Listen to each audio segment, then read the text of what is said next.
Good evening, good afternoon, good morning, whenever you're watching this, and welcome back to Farmstead. So my name is Samantha, and I am the operator of a 2-acre farmstead located here in Southeast Louisiana. Now, what makes us a little bit different than everyone else is we are almost 100% sustainable, and we are totally debt-free. Now, you might be asking yourself, how can that be? How can you be debt-free in 2023? Well, guys, it works like this.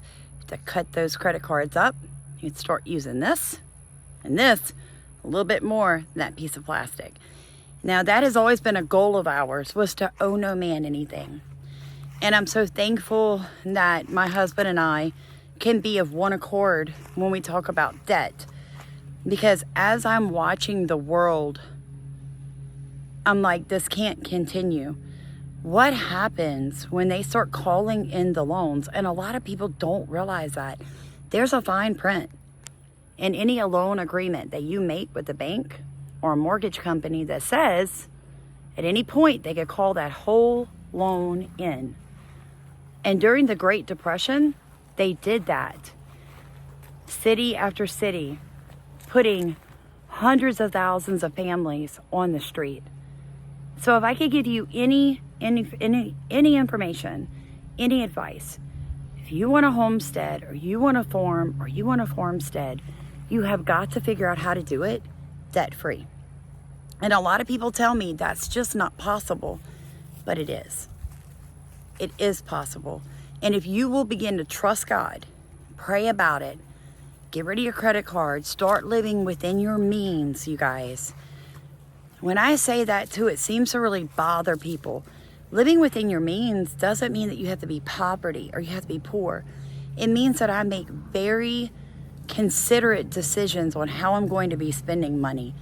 And I am so thankful to you guys for rowing in Starkey Farmstead's boat, because I was finally able to pay the $600 to get the electric fencing so that I could use another farm's sheep. So this is a great idea. We're small acreage, so therefore we believe in small livestock. I don't want to overload my property with multiple types of animals that I have to purchase feed for. Very funny about that. So I don't have goats and I don't have sheep. But what I am able to do is work out with other farmers who do have those animals and would like to cut their feed costs down for the winter. So by us purchasing the electric fencing, I'm going to be able to run a second flock of chickens through the garden, the 1/4-acre market garden, and they're going to take my cover crops down this winter. And what that's going to do for me, it's going to aerate my soil, okay, with their little hooves. And their claws. It's also going to cut down on feed for the chickens that belong on the property, but it's going to help out other farmers be able to fatten up their livestock, and it's going to bring a little bit of an income in, because I get paid like $1 for every pound that those animals gain while they're here January and February. So they'll eat the cover crops down, they'll gain weight, I'll make a little bit of money, they get fed organic cover crops. My soil will bloom and blossom and come back to life with all that added fertilizer. So I want you to start thinking out of the box. You don't have to have sheep and goats and things like that to have cover crops in your no-till. You can work with other farmers. All you need is the electric fencing, and that was $600. And because of you guys watching our YouTube, believing in what we're doing here, we have finally made our very first check with YouTube. After like 18 months of putting videos out, we finally made an income. And because of that, we were able to get the electric fencing, and I'm still looking at pelletizers because I'm going to need a mill and I'm going to need a pelletizer. So the mill that we're going to have to get is going to have to be wet and dry, because I want to mill that corn. I want to mill my okra stalks over here. Why would I let all that good material go to waste when I could mill it? Here's the thing though, it's going to be a wet mill because there's so much fluid still left in those plants, even though they're drying out.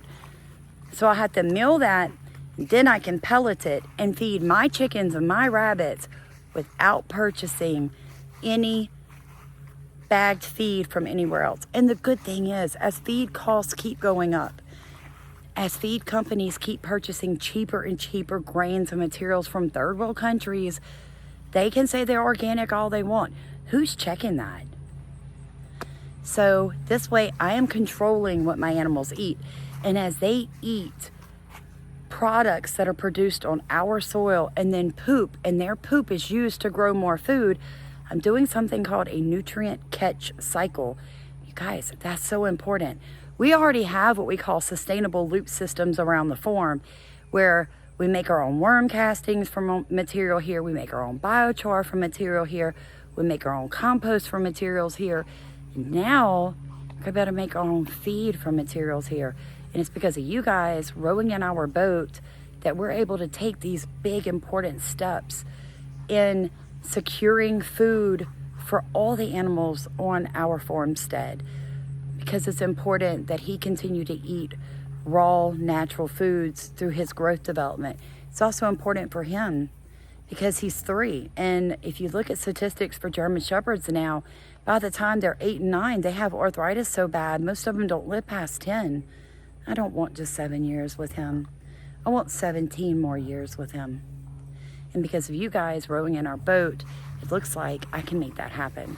Because I'm going to feed them clean food. I'm going to give them clean soil to play and exercise on. So thank you so much. If you have not done so, please subscribe. Think about joining in our memberships and support us in other ways.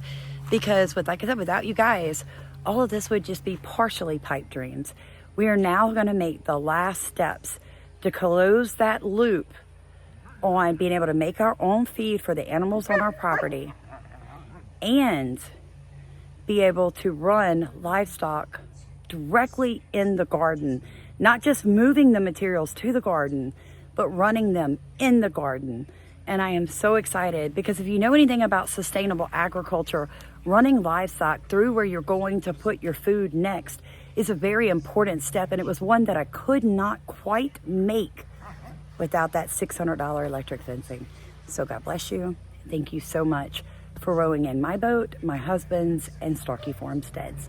Please like, comment, and subscribe. Let us know what you're doing on your property, the steps you're going to be taking to secure food for you and your animals.